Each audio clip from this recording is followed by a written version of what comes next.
What's up, y'all? Today I'm going to teach you how to play Yes It Is by Leon Thomas. I'm going to give you the chord progression. I'm going to break down how to play each chord. And I'm going to give you a strumming pattern that you can use. There's going to be timestamps in the pinned comment and description below, so you can refer to that if you get lost. But first, here's a preview of what it's going to sound like. All I hear is yes, it is. All I hear is yes, yes it is.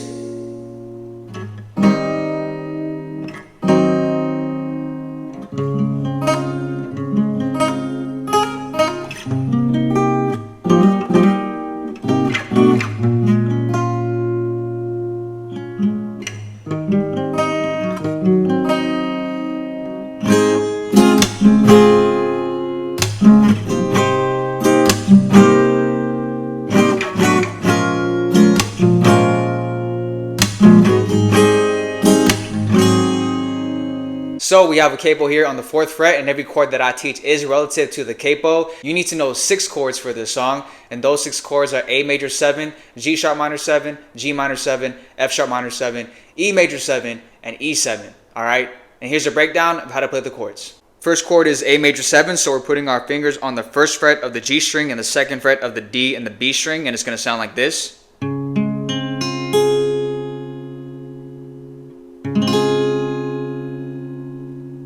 Second chord is G sharp minor 7, so we're going to bar the 4th fret and we're putting our finger on the 6th fret of the A string. It's going to sound like this.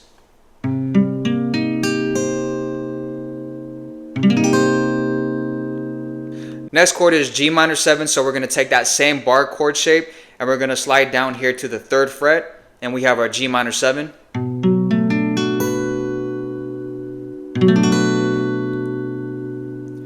Next chord is F sharp minor 7, so we're still going to keep that same bar chord shape and we're going to put it down here on the 2nd fret, and we have the F sharp minor 7.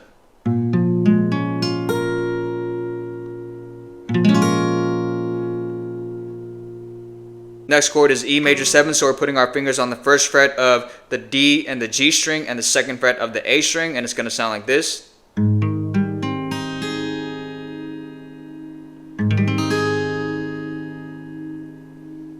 And the last chord is E7, so we're putting our fingers on the 1st fret of the G string and the 2nd fret of the A string, and it's going to sound like this.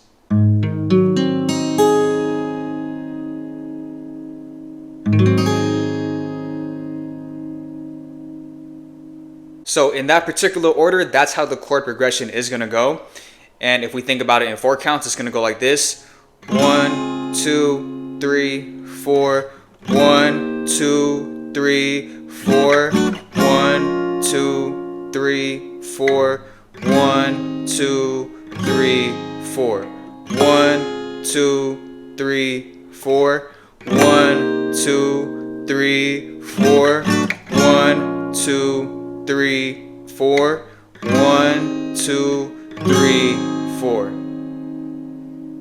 Now what I want you to notice is that when we play the G sharp minor 7, G minor 7, and F sharp minor 7, we're just kind of walking down the neck and we're using that G minor 7 as a transition from the G sharp minor 7 to the F sharp minor 7. Now in terms of a strumming pattern that you can use, here's an example. So you can do down, up, mute, up, down, mute, up, down, up, down, up, mute, up, down, down, down, down, up, mute, up, down, mute, up, down, up, down, up, mute, up, down, mute, up, down, up, down, up, mute, up, down, mute, up, down, up, down, up, mute, up, down, down, down, down, up, mute, up, down, mute, up, down, up, down, up, mute, up, down, mute, up, down, up. Alright, but like I always say, you are the creator, so if you have another way that you want to strum it, you can set the vibe however you want to, so I'll leave that up to you. But anyway, that's how you play the song. Alright, y'all, as always, I appreciate you tapping into this video. I hope that this tutorial helped you out. If you have any questions on it, go ahead and comment down below and I'll do my best to answer each question. And while I have your attention, I'd like to invite you to follow my Instagram and my TikTok. I have tutorials on there that I don't have here on YouTube. So those links are going to be in the description and pinned comment down below. Please consider subscribing to my YouTube channel if you like the content and you want more tutorials like this. And right now there's another tutorial popping up on your screen. Go ahead and click that one. I think you'll like this one as well. And I'll see you guys on the next one.